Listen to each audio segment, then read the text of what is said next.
साल था 1562। मुगल सम्राट अकबर धीरे धीरे हिंदुस्तान के सबसे ताकतवर शासक बन रहे थे। मगर उनकी ताकत सिर्फ तलवार या फौज से नहीं आती थी, बल्कि उनसे ज्यादा ताकतवर चीज थी ज्ञान, कला और संगीत। अकबर ने एक दिन ऐलान किया, मैं दरबार में ऐसे गायक को लाना चाहता हूँ जिसकी आवाज से देवता भी धरती पर उतर आएं। और तब दरबार में आया तानसेन। तानसेन मध्य भारत के ग्वालियर से थे। बचपन से ही उन्हें संगीत से प्रेम था। कहा जाता है कि वे इतने अद्भुत गायक थे कि जब वे राग दीपक गाते तो दीपक खुद ब खुद जल उठते, और जब वे राग मेघ गाते तो बादल गरजते और बारिश हो जाती। अकबर को तानसेन की गायकी पर विश्वास नहीं हुआ। उन्होंने एक दिन दरबार में सबके सामने तानसेन से राग दीपक गाने को कहा। तानसेन पहले तो चुप हो गए। बोले, जहांपनाह, राग दीपक गाने से अग्नि उत्पन्न होती है।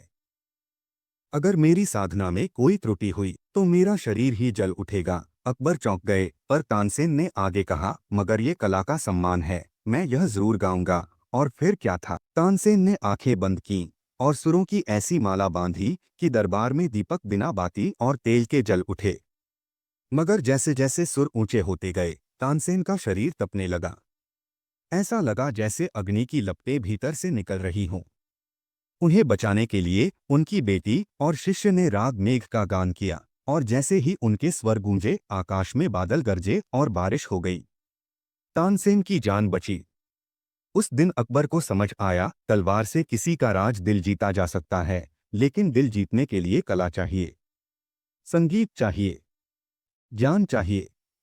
अकबर ने तानसेन को नवरत्न की उपाधि दी और कहा, आज से तुम सिर्फ मेरे दरबार के गायक नहीं, बल्कि इस साम्राज्य की आत्मा हो। इस घटना के बाद अकबर ने अपने शासन में कलाकारों, लेखकों, कवियों और विद्वानों को खूब सम्मान दिया।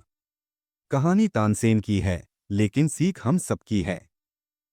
अगर तुम्हारे पास हुनर है तो दुनिया तुम्हारे सामने झुकेगी। शक्ति तलवार से नहीं, शक्ति आती है जब ज्ञान, साधना और विनम्रता साथ चलें। और यही थी भारत की आत्मा, जहां संगीत भी तपस्या था और कला भी पूजा।